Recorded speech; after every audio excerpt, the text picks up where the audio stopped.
اعوذ باللہ من الشیطان الرجیم بسم اللہ الرحمن الرحیم۔ ناظرین، یہ سورت وہی پڑھتا ہے جسے اللہ چاہتا ہے۔ زمین سے آسمان تک شہرت دلانے والی سورت ہے۔ اس سورت کو کسی بھی مقصد یا کسی بھی حاجت اور پریشانی کے لیے ضرور پڑھیں۔ ناظرین، اسلام وہ دین ہے جس میں ساری پریشانیوں، مشکلوں، بیماریوں، مصیبتوں اور دکھوں کا حل موجود ہے۔ اسلام کے سائے تلے زندگی گزارنے سے غربت دور ہو سکتی ہے، بیماری کا علاج ہو سکتا ہے اور ہر پریشانی کا حل ہو سکتا ہے۔ دعائیں قبول ہو سکتی ہیں، منتیں مرادیں پوری ہو سکتی ہیں، انسان کی قسمت سنور سکتی ہے، کیونکہ ایک مومن کا اس بات پر ایمان ہونا چاہیے کہ ہمارا اصل مددگار صرف اور صرف اللہ رب العزت ہے، اس کے علاوہ کوئی مددگار نہیں، جیسا کہ خود قرآن پاک میں رب اس کی گواہی دیتا ہے، اور وہی سب سے بہتر مددگار ہے۔ تو جس کا مددگار اللہ ہو، اسے دنیا کی کوئی طاقت نقصان نہیں پہنچا سکتی۔ یہ ضمانت بھی اللہ تعالیٰ نے خود دی ہے۔ فرمانے پروردگار ہے کہ اگر اللہ تعالیٰ تمہاری مدد کرے تو تم پر کوئی غالب نہیں آ سکتا، اور اگر وہ تمہیں چھوڑ دے تو اس کے بعد کون ہے جو تمہاری مدد کرے؟ ایمان والوں کو اللہ تعالیٰ پر ہی بھروسہ رکھنا چاہیے۔ تو اس لیے ہم مسلمانوں کو اس سورت کی تلاوت اور دعا کرنی چاہیے، کیونکہ دعا حضور صلی اللہ علیہ وسلم کا ہتھیار ہے، اور یہ دعا وہ دعا ہے جو اللہ پاک نے خود نبی کریم صلی اللہ علیہ وسلم کو سکھائی ہے کہ جب بھی مجھے پکارو اس سورت اور دعا کے ذریعے پکارو۔ آپ اس دعا کو کسی بھی حاجت، مقصد، دولت، رزق، بیماری سے شفا کے لیے پڑھ سکتے ہیں۔ اگر آپ کی کوئی بھی پریشانی یا مشکل ہے جس سے آپ نکلنا چاہتے ہیں تو پورے دل سے آپ نے اس عمل کو کرنا ہے، اس دعا کو پڑھنا ہے۔ انشاءاللہ آپ کی پریشانیاں دور اور حاجات پوری ہوں گی۔ بھائیوں اور بہنوں، مسلمان ہونا مطلب کہ اللہ کے سامنے جھکنا، ایسا جھکنا کہ بندہ اللہ کے لیے خود کو خالی کر دے، یعنی اپنی خواہشات کو، اپنی چاہت کو اس کی چاہت کے مطابق بنا لے، جیسا وہ چاہتا ہے ویسا بن جائے، اور اپنی چاہت اور ارادے کو اس کی چاہت اور ارادے کے ماتحت جانے، کیونکہ مشیت الہی اصل ہے اور مشیت خاقی فرع، یعنی اس کا ہر ارادہ اللہ کے ارادے اور اس کے اذن کا محتاج ہے۔ ایک بندہ کسی چیز کے حصول کے لیے تگ و دو کرتا ہے، پر لاکھ کوششوں کے باوجود بھی وہ اسے حاصل نہیں کر پاتا، اور کسی کو کوئی چیز بنا محنت کے مل جاتی ہے، تو ان سب مراحل میں اللہ کی مشیت شامل حال ہوتی ہے، یعنی آپ کا کوشش کرنا اللہ کی چاہت کے سبب سے تھا، نہ ملنا بھی اسی کی چاہت کے سبب سے ہے، اور کسی کو بنا محنت کے کچھ مل جانا بھی رب کی مشیت کے سبب سے ہے، حتیٰ کہ ہر اچھا عمل اور نیکی کی توفیق سب اسی کی مشیت کے سبب سے ہے۔ اللہ نہ چاہے تو ہمیں توفیق بھی نہ ملے، نہ دعا مانگنے کی، نہ نیک عمل کرنے کی، اور قرآن پاک میں اسی کے متعلق مذکور ہے کہ اللہ نہ چاہے تو تم چاہ بھی نہیں سکتے۔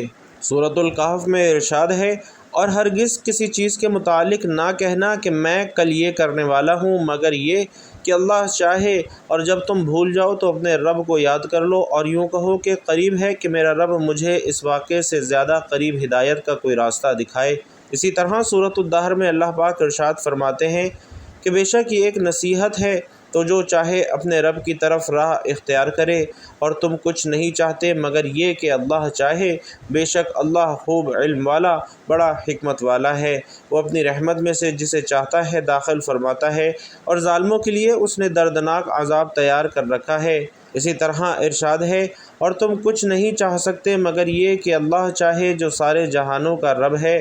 اور ایک اور جگہ ارشاد ہے کہ اس کی تو یہ شان ہے کہ جب وہ کسی چیز کا ارادہ کرتا ہے تو اتنا ہی فرما دیتا ہے کہ ہو جا، سو وہ ہو جاتی ہے۔ اس کائنات کا رب اللہ تبارک و تعالی ہے، اور اسی کے حکم کے تابع یہ پوری کائنات ہے۔ اس کے حکم کے برخلاف ایک پتہ بھی حرکت نہیں کر سکتا، تاہم اللہ تبارک و تعالی نے بندے کو اختیار دیا ہے کہ اگر چاہو تو میری مشیت کے آگے سر کو جھکا کر مومنین، صالحین اور مقربین میں شامل ہو جاؤ، چاہو تو انکار کر کے منکرین اور منافقین میں اپنا نام لکھوا لو۔ تو پتہ چلتا ہے کہ بندہ مختار بھی ہے اور کچھ مقامات پر مجبور بھی ہے، لیکن بعض پرس وہاں ہوگی جہاں وہ مختار ہے۔ تو اب یہ بندے کے اختیار میں ہے کہ ہدایت اور شکر گزاری کی راہ اختیار کرے یا کفر اور ناشکری کی راہ اختیار کرے، اور یہی حکمت خداوندی ہے۔ قرآن پاک میں اس کے متعلق اس طرح بیان فرمایا گیا ہے کہ بے شک ہم نے انسان کو ایک مرکب بوند سے پیدا کیا، ہم اس کی آزمائش کرنا چاہتے تھے، بس ہم نے اسے سننے والا دیکھنے والا بنا دیا۔ اسی طرح آگے فرمایا کہ بے شک ہم نے اسے راستہ دکھا دیا، یا تو وہ شکر گزار ہے اور یا تو ناشکرا ہے۔ ناظرین محترم، قرآن مجید مکمل ضابطۂ حیات ہے۔ جہاں اللہ اور بندے کی مشیت کا ذکر اس میں موجود ہے، وہیں دوسری جانب اس میں بندوں کو آداب بندگی کا طریقہ بھی سکھایا گیا ہے، اور وہ یہ ہے کہ ہر اچھے کام سے پہلے انشاءاللہ کہا جائے۔ اللہ کی چاہت ہی وہ مقام ہے جس کو پا کر صحابہ کرام رضوان اللہ تعالی علیہم اجمعین کے درجے پر فائز ہوئے۔ یہی وہ مقام ہے جس کو پا کر اولیاء اللہ مقام ولایت پر فائز ہوئے۔ اپنی چاہت کو اس کی چاہت کے مطابق ڈھالنا ہی بندگی ہے۔ وجود کو خواہشات سے خالی کرنا اور خالص اسی کا ہو جانا ہی بندگی ہے۔ ہم دنیا میں آئے ہی اللہ کے لیے ہیں، ہم یہاں موجود ہی اللہ کے لیے ہیں۔ یہی اللہ کی چاہت ہے کہ ہم اپنے وجود کی نفی کریں اور صرف اسی کی اتباع اور اس کے حبیب صلی اللہ علیہ وسلم کی اتباع کریں۔ محبت کریں تو اللہ اور اس کے رسول صلی اللہ علیہ وسلم کی خاطر، نفرت کریں تو بھی اللہ اور اس کے رسول صلی اللہ علیہ وسلم کی خاطر۔ آئیے خود کو اپنی چاہتوں کے سمیت اس کے سپرد کر دیں کہ یہی اصل مقصد حیات ہے۔ قرآن کریم میں محبت سے لفظ یحبو اللہ تعالیٰ کے لیے بھی استعمال ہوا ہے۔ فرمایا اور نیکوکار بنو، بے شک اللہ تعالیٰ نیکوکاروں سے محبت فرماتا ہے۔ بے شک اللہ تعالیٰ توبہ کرنے والوں سے محبت فرماتا ہے اور نہایت پاکیزگی اختیار کرنے والوں سے محبت فرماتا ہے۔ بے شک اللہ تقوی اختیار کرنے والوں سے محبت فرماتا ہے۔ بے شک اللہ صبر کرنے والوں سے محبت فرماتا ہے۔ بے شک اللہ توکل کرنے والوں سے محبت فرماتا ہے۔ بے شک اللہ انصاف کرنے والوں سے محبت فرماتا ہے۔ بے شک اللہ تعالیٰ ان سے محبت فرماتا ہے جو اس کی راہ میں سیسا پلائی ہوئی دیوار بن کر جہاد کرتے ہیں۔ اور اللہ تعالیٰ کا ارشاد ہے، اور بعض لوگ اللہ کے غیر کو اللہ کا شریک قرار دیتے ہیں اور ان سے ایسی محبت کرتے ہیں جیسی اللہ تعالیٰ سے کرنی چاہیے، جبکہ اہل ایمان اللہ سے نہایت شدید محبت کرتے ہیں۔ ناظرین، قرآن مجید سے معلوم ہوتا ہے کہ اللہ بھی اپنے اطاعت گزار بندوں سے محبت فرماتا ہے، اور اللہ کے اطاعت گزار بندے بھی اس سے محبت کرتے ہیں۔ ارشاد باری تعالیٰ ہے، اے ایمان والو، تم میں سے جو اپنے دین سے برگشتہ ہو جائے گا تو اللہ تعالیٰ عنقریب ایسے لوگ لائے گا جن سے اللہ محبت کرے گا اور وہ اللہ سے محبت کریں گے۔ مومنوں کے لیے سراپا عاجزی، کافروں کے لیے پیکر جلال ہوں گے۔ اللہ کی راہ میں جہاد کریں گے اور کسی ملامت کرنے والے کی ملامت سے نہیں ڈریں گے۔ یہ اللہ کا فضل ہے، جسے چاہتا ہے دیتا ہے۔ اللہ تعالیٰ بڑی وسعت والا اور بہت علم والا ہے۔ جبکہ حدیث پاک میں ہے کہ حضرت انس رضی اللہ تعالیٰ عنہ نے بیان کیا کہ ایک شخص نے نبی کریم صلی اللہ علیہ وسلم سے قیامت کے بارے میں پوچھا اور کہا کہ قیامت کب آئے گی؟ آپ صلی اللہ علیہ وسلم نے فرمایا، یہ بتاؤ کہ تم نے قیامت کے لیے تیاری کیا کر رکھی ہے؟ اس نے عرض کی، اور تو کچھ نہیں مگر اتنی بات ہے کہ میں اللہ اور اس کے رسول صلی اللہ علیہ وسلم سے محبت کرتا ہوں۔ آپ صلی اللہ علیہ وسلم نے فرمایا، تمہارا حشر اسی کے ساتھ ہوگا جس سے تو محبت کرے گا۔ حضرت انس رضی اللہ تعالیٰ عنہ نے کہا، ہمیں کسی چیز سے اتنی خوشی نہیں ہوئی جو رسول اللہ صلی اللہ علیہ وسلم کے اس ارشاد سے ہوئی کہ تمہارا حشر اسی کے ساتھ ہوگا جس سے تم محبت کرو گے۔ حضرت انس رضی اللہ تعالیٰ عنہ نے کہا، پس میں نبی کریم صلی اللہ علیہ وسلم اور ابو بکر و عمر سے محبت کرتا ہوں، اور مجھے یقین ہے کہ اس محبت کے باعث میں آخرت میں ان کے ساتھ رہوں گا، اگرچہ میرے اعمال ان کے پائے کے نہیں ہیں۔ ناظرین، فرط محبت کے اظہار کے لیے عشق کا لفظ بھی استعمال ہوتا ہے، لیکن قرآن کریم اور کسی صحیح حدیث میں اس لفظ کا استعمال نہیں آیا۔ عشق پسندیدہ معنوں میں بھی استعمال ہوتا ہے اور بعض اوقات ہوائے نفس کے لیے بھی استعمال ہوتا ہے۔ اگرچہ صوفیاء کرام کے یہاں عشق کا لفظ استعمال ہوا ہے اور ظاہر ہے کہ اس کا استعمال پاکیزہ محبت کے غلبے کے اظہار کے لیے ہوتا ہے۔ امام احمد رضا قادری سے سوال ہوا کہ اللہ تعالیٰ کو عاشق اور حضور صلی اللہ علیہ وسلم کو اس کا معشوق کہنا جائز ہے یا نہیں ہے؟ آپ نے جواب میں لکھا، ناجائز ہے۔ معنی عشق اللہ تعالیٰ کے حق میں معال قطعی ہے، اور ایسا لفظ جو شریعت میں اللہ کے لیے وارد نہ ہوا ہو، ثبوت شرعی کے بغیر اللہ کی شان میں بولنا قطعی طور پر منع ہے۔ علامہ ابن عابدین شامی رحمۃ اللہ علیہ لکھتے ہیں کہ کلام سے کسی محال معنی کا وہم پیدا ہو تو اللہ تعالیٰ کے لیے اس کلام کے پڑھنے کی ممانعت کے لیے کافی دلیل ہے، اگرچہ وہ کلام کسی صحیح معنی کا بھی احتمال رکھتا ہو۔ تو اس سے معلوم ہوتا ہے کہ اللہ تعالیٰ اور رسول اللہ صلی اللہ علیہ وسلم کے لیے کوئی ایسا زبانی کلمہ استعمال کرنا جائز نہیں ہے جس کی مراد بظاہر تو اچھی ہو، لیکن اس سے کوئی دور کی اہانت آمیز یا نامناسب معنی کا احتمال پیدا ہوتا ہو، یا ایسے معنی کا تاثر پیدا ہو جس کی نسبت اللہ کے لیے محال ہو، جیسے قرآن کریم میں رسول اللہ کے لیے رائنا کے استعمال سے منع فرمایا گیا ہے۔ آگے چل کر انہوں نے جو لکھا ہے اس کا خلاصہ یہ ہے کہ اگر بندہ اللہ سے محبت کرے اور وہ محبت اس کے دل میں راسخ ہو جائے اور اس کے ثمرات بھی نظر آئیں اور وہ اللہ تعالیٰ کی ذات سے اپنی محبت کو عشق سے تعبیر کرے تو اس میں کوئی ممانعت نہیں ہے۔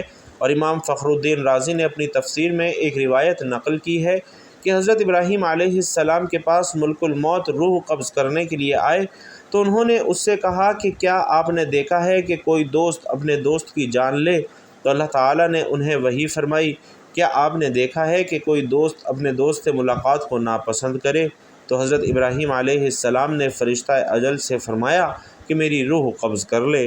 ایک حدیث سے اس کی تائید ہوتی ہے کہ رسول اللہ صلی اللہ علیہ وسلم نے فرمایا کہ جو اللہ سے ملنا پسند کرے اللہ بھی اس سے ملنا پسند فرماتا ہے، اور جو اللہ سے ملنے کو ناپسند کرے تو اللہ تعالیٰ بھی اس سے ملنے کو ناپسند فرماتا ہے۔ حضرت عائشہ رضی اللہ تعالیٰ عنہا نے عرض کی، ہم موت کو ناپسند کرتے ہیں۔ آپ صلی اللہ علیہ وسلم نے فرمایا، ایسا نہیں ہے، جب مومن کی موت کا وقت آتا ہے تو اسے اللہ کی رضا اور اللہ کے ہاں مومن کے لیے جو اعزازات ہیں ان کی بشارت دی جاتی ہے، پھر اس کے نزدیک موت سے زیادہ محبوب چیز کوئی نہیں ہوتی، سو وہ اللہ سے ملنا چاہتا ہے اور اللہ اس سے ملنا پسند فرماتا ہے۔ حدیث قدسی ہے کہ رسول اللہ صلی اللہ علیہ وسلم نے فرمایا کہ اللہ رب العزت بیان فرماتا ہے کہ ان سے محبت میرے ذمہ کرم پر ہے جو باہم محبت کریں تو میری رضا کے لیے، آپس میں مل بیٹھیں تو میری رضا کے لیے، ایک دوسرے کی ملاقات کے لیے جائیں تو میری رضا کے لیے، اور اپنا مال خرچ کریں تو میری رضا کے لیے۔ نبی کریم صلی اللہ علیہ وسلم نے فرمایا کہ اللہ کے بعض محبوب بندے ایسے ہیں جو نہ نبی ہیں نہ شہید ہیں، لیکن قیامت کے دن اللہ تعالیٰ سے ان کے قرب کو دیکھ کر انبیاء اور شہداء ان کی تحسین فرمائیں گے۔ یہ لوگ نورانی ممبروں پر ہوں گے، انبیاء اور شہداء پوچھیں گے یہ کون لوگ ہیں؟ تو انہیں بتایا جائے گا کہ یہ وہ لوگ ہیں جو کسی مالی طمع اور لالچ اور کسی قرابت داری کے تعلق کے بغیر صرف اللہ کی رضا کے لیے آپس میں محبت کرتے تھے۔ ایک طویل حدیث میں رسول اکرم صلی اللہ علیہ وسلم نے فرمایا کہ جس دن اللہ کے صاحبان رحمت کے سوا کسی کے لیے کوئی جائے پناہ نہیں ہوگی، اس دن اللہ تعالیٰ 7 قسم کے لوگوں پر اپنی رحمت کا خصوصی سایہ فرمائے گا۔ ان میں سے ایک طبقے کا بیان کرتے ہوئے آپ صلی اللہ علیہ وسلم نے فرمایا کہ 2 ایسے لوگ جو محض اللہ کی رضا کے لیے آپس میں محبت کریں، وہ باہم مل بیٹھیں یا جدا ہوں تو صرف اللہ کی رضا کے لیے۔ اللہ رب العزت کا ارشاد ہے کہ جو لوگ دنیا میں پیشوا بنائے گئے تھے جب قیامت کے دن وہ عذاب دیکھیں گے اور ان کے سارے رابطے ٹوٹ جائیں گے تو وہ اپنے پیروکاروں سے لا تعلقی اختیار کریں گے اور ان کے پیروکار کہیں گے کاش ہمیں ایک بار دنیا میں لوٹ جانے کا موقع ملے تو ہم بھی اسی طرح ان سے اعلان لا تعلقی کریں جس طرح انہوں نے ہم سے تعلق توڑ لیا ہے۔ اس کے برعکس اللہ تعالیٰ فرماتا ہے کہ دنیا میں جو لوگ ایک دوسرے سے دوستی کا دم بھرتے تھے آج قیامت کے دن ایک دوسرے کے دشمن ہو جائیں گے، مگر متقی لوگوں کا تعلق آخرت میں بھی قائم رہے گا۔ بے شک متقین باغات اور میٹھے چشموں میں ہوں گے، ان سے کہا جائے گا تم بے خوف ہو کر سلامتی کے ساتھ ان میں داخل ہو جاؤ اور ہم ان کے دلوں سے رنجشیں نکال دیں گے، بھائیوں کی طرح آمنے سامنے مسند نشین ہوں گے۔ جس دن ان کے چہرے جہنم کی آگ میں پلٹ جائیں گے تو وہ کہیں گے کاش ہم نے اللہ اور اس کے رسول صلی اللہ علیہ وسلم کی اطاعت کی ہوتی، اور وہ کہیں گے اے ہمارے رب، ہم نے اپنے سرداروں اور اپنے بڑوں کا کہا مانا تو انہوں نے ہمیں راہ راست سے بھٹکا دیا، اے ہمارے رب ان کو دوہرا عذاب دے اور ان پر بڑی لعنت فرما۔ محترم ناظرین، اب چلتے ہیں آج کے وظیفے کی جانب۔ اس دعا کی ایک تسبیح روزانہ آپ پڑھ لیا کریں اور وہ دعا یہ ہے، رب اغفر وارحم وانت خیر الراحمین۔ دوبارہ سماعت فرمائیے، رب اغفر وارحم وانت خیر الراحمین۔ ترجمہ، اور تم عرض کرو اے میرے رب بخش دے اور رحم فرما، اور تو سب سے برتر رحم فرمانے والا ہے۔ محترم ناظرین، اس صورت اور دعا کو اتنی عاجزی سے پڑھیں کہ آپ کی دعا فوراً قبول ہو، کیونکہ جب گناہ گار بندہ روتا ہے تو عرش الہی ہل جاتا ہے، جیسا کہ ماں کا دل بچے کے رونے سے پھر فوراً اس بندے کی دعا قبول ہو جاتی ہے اور اسے بخش دیا جاتا ہے، پھر وہ بندہ زمین و آسمان پہ سب کا پیارا بندہ بن جاتا ہے۔ تو اللہ پاک اپنے بندے کی دعاؤں کو قبول فرماتا ہے۔ تو آپ نے بھی اس عمل کو پورے دل سے کرنا ہے۔ پوری کائنات اور اس کی ہر شے اپنے پورے وجود سے اس حقیقت پر گواہی دے رہی ہے کہ جس نے اس کو پیدا کیا ہے اور جو اس کی پروردگاری اور نگہبانی کر رہا ہے، اس کی ذات ہر عیب، ہر نقص اور کمزوری سے پاک ہے، اور وہ اس سے بالکل پاک ہے کہ اس کی خدائی میں کوئی اس کا شریک ہو۔ ارشاد ربانی ہے کہ اس کی پاکی تو ساتوں آسمان اور زمین اور وہ ساری چیزیں بیان کر رہی ہیں جو آسمان و زمین میں ہیں۔ کوئی چیز ایسی نہیں جو اس کی حمد کے ساتھ اس کی تسبیح نہ کر رہی ہو، مگر تم ان کی تسبیح نہیں سمجھتے۔ حقیقت یہ ہے کہ وہ بڑا ہی بردبار اور درگزر کرنے والا ہے۔ تو ناظرین، آج کے وظیفے کی جانب کہ وہ کون سی ایسی صورت ہے کہ جس کو پڑھنے والے کو اللہ تعالیٰ زمین و آسمان تک کی شہرت عطا فرماتا ہے، وہ صورت کب اور کتنی تعداد میں پڑھنی ہے؟ تو ناظرین، یہ قرآن مجید کی سورۃ التوبہ ہے۔ اگر آپ اس کی تلاوت کرتے ہیں تو اس سے انسان کے تمام صغیرہ کبیرہ گناہ معاف ہو جاتے ہیں اور اس کو دنیا آخرت میں عزت اور شہرت نصیب ہوتی ہے۔ لیکن اس صورت میں موجود آخری 2 آیات بہت ہی قیمتی ہیں، جس کی تلاوت اور ورد کرنے سے اللہ تبارک و تعالیٰ پڑھنے والے کو دنیا جہان میں عزیز بنا دیتا ہے، اس کو عزت اور شہرت ملتی ہے، زمین و آسمان میں اس کی شان و شوکت اور عزت و شہرت کا ڈنکا بجتا ہے۔ تو آپ بھی کسی بھی وقت کسی بھی نماز کے بعد اس صورت کی تلاوت کر سکتے ہیں۔ اگر اس صورت کی تلاوت آپ کے لیے مشکل ہے تو آپ اس کی آخری 2 آیات کی تلاوت کر سکتے ہیں۔ ایک مرتبہ سماعت بھی فرما لیجئے تاکہ آپ کے لیے آسانی رہے۔ لقد جاءکم رسول من انفسکم عزیز علیہ ما عنتم حریص علیکم بالمؤمنین رؤوف الرحیم فإن تولوا فقل حسبی اللہ لا الہ الا هو علیہ توکلت وہو رب العرش العظیم۔ سورۃ التوبہ کی آخری 2 آیات کا ورد جو کوئی ہمیشہ رکھے گا، اللہ تعالیٰ اس کو جہان میں عزیز کر دے گا۔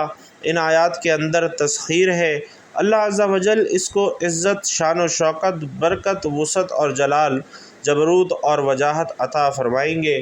اس کے اندر بڑی تاثیر ہے، اس کے اندر بڑی طاقت ہے۔ اس کو پڑھنے والا جس کام میں ہاتھ ڈالے گا انشاءاللہ وہ کام ضرور ہوگا۔